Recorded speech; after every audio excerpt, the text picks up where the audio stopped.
UNO అంటే universal nations mobile organisation. Universe ఒక organism. ఈ యొక్క సెలిస్టియల్ బాడీస్ అంతా కూడా ఆర్గానిజం అంటున్నాడు.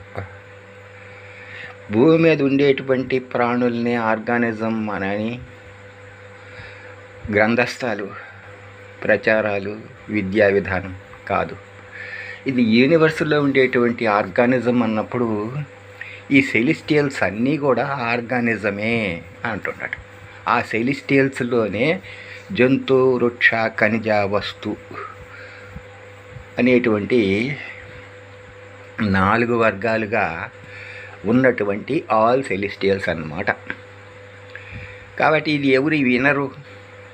వీళ్ళకి లైక్లు, షేర్లు, వాట్సాప్ వాళ్ళు, యూట్యూబ్ వాళ్ళు డబ్బులు ఇవి చూస్తారే కానీ వ్యూస్, సబ్స్క్రైబర్స్ ఇది ఎలాంటి వాళ్ళకి ఇలాంటి సంఖ్య అనేది వస్తున్నది అనేటువంటిది ఒక సర్వే నివేదికగా ప్రపంచవ్యాప్తంగా చూసినప్పుడు ఇది కేవలం అజ్ఞానంతో కూడినటువంటి వారు, అజ్ఞానంతో కూడినటువంటి విషయాల మీదనే వీళ్ళు ఎక్కువగా ఉన్నారు, కొనసాగుతున్నారు.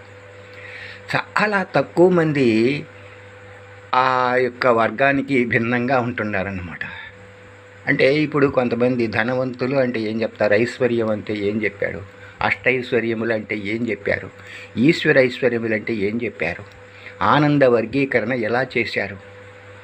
కాబట్టి ఇప్పుడు పశు, పక్షి, క్రిమి, కీటకాలు, ఈ వృక్షజాతుల